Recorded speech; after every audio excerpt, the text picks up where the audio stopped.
Hey class, welcome back. We're continuing on with Westward expansion. And today we are talking about the Battle of the Alamo. And it was a big, important battle in Texas becoming independent from Mexico. And later on, Texas becoming part of the United States as well. If this battle hadn't happened, if they hadn't started this war for Texas's independence, they may not have become a part of the United States. They might be a part of Mexico today. So this is an important battle. We got the Battle of Alamo that took place in San Antonio, Texas. So it was fought between the Republic of Texas and Mexico from February 23rd, 1836 to March the 6th, 1836.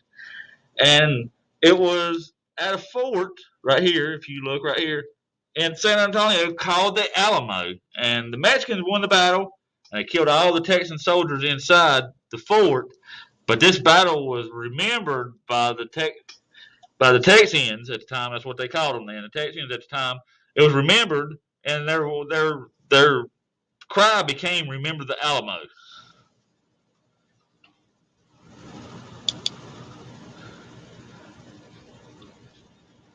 All right, what was the Alamo? In the 1700s, the Alamo was built as a home to Spanish missionaries. It was called the Mission San Antonio de Valero, and it was turned into a fort for Spanish soldiers who called the fort the Alamo. And in the 1820s, American settlers arrived in San Antonio and began to settle around this area. This is what the Alamo looks like today. You can still go visit it if you go to San Antonio. What was the Alamo? In the 1700s, the Alamo was built as a home to Spanish missionaries. It was called the Mission San Antonio de Valero. Over time, the mission was turned into a fort for Spanish soldiers who called the fort the Alamo. In the 1820s, American settlers arrived in San Antonio and began to settle the area. All right, so leading up to this battle, in 1821, the country of Mexico won its independence from Spain. So this was 15 years prior to the Alamo. At the time, Texas was part of Mexico, and Mexico had a government that was similar to the United States. So many Americans moved to Texas, and they became Mexican citizens when they moved to Texas. Leading up to the battle, in 1821, the country of Mexico won its independence from Spain. At the time, Texas was a part of Mexico, and Mexico had a government similar to the United States. Many Americans moved to Texas and became Mexican citizens. All right. So in 1832, there was a powerful Mexican general named Santa Anna, this man right here. All right. He took control of the government. And the Texans or the Texians at the time, they didn't like this new ruler. They thought he was a tyrant. All right. So they rebelled and they declared their independence on March the 2nd, 1836. So Santa Anna got this large army together to march to Texas, and he wanted to take it back. In 1832, a powerful Mexican general named Santa Anna took control of the government. The Texans, called the Texians at the time, didn't like the new ruler. They rebelled and declared their independence on March 2nd, 1836. Santa Anna gathered an army to march on Texas and take it back.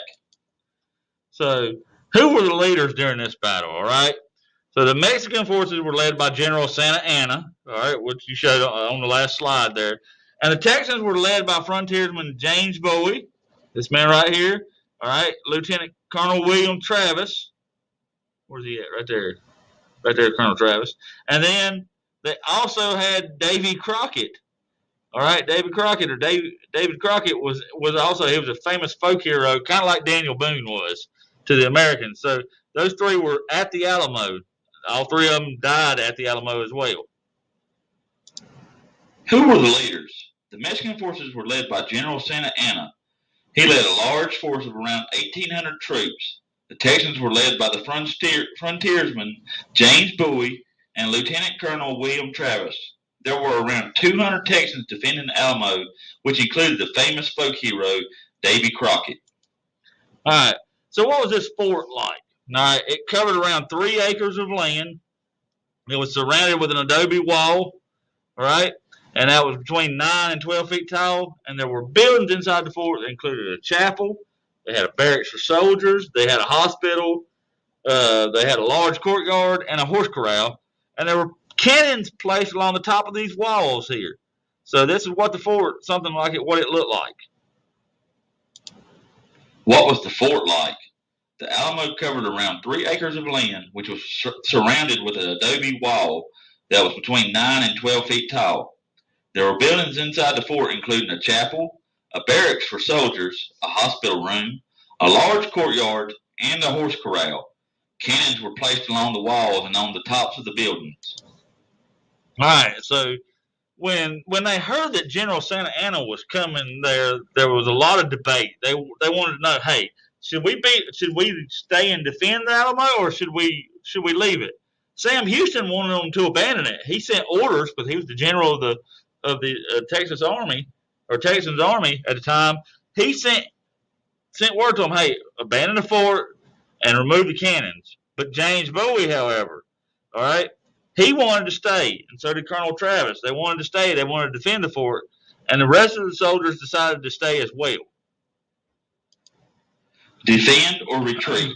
When the Texans heard that General Santa Anna was coming, there was much debate on whether the fort should be abandoned. Sam Houston wanted the fort abandoned and the cannon removed. However, James Bowie decided he would stay and defend the fort. The rest of the soldiers decided to stay as well. All right, so on the battle, okay, it took them. They were under siege for like 12 or 13 days.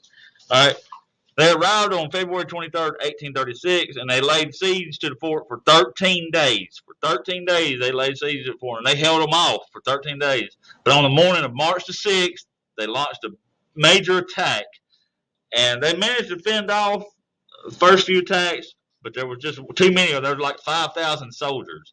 They scaled the wall. They got inside the fort, and the fight was fierce. But eventually the Mexicans won. They killed every soldier in the fort. But like I said, 5,000. There was only around 200, 182 to 200 that were doing the fighting for the Alamo. That were inside the Alamo. The battle. General Santa Anna and his troops arrived on February 23rd, 1836. They laid siege to the fort for 13 days. On the morning of March the 6th, the Mexicans launched a major attack. The Texans managed to fend off the first few attacks, but there were too many Mexican soldiers, and they managed to scale the walls and get inside the fort. The fighting was fierce, but eventually the Mexicans won. They killed every soldier in the fort.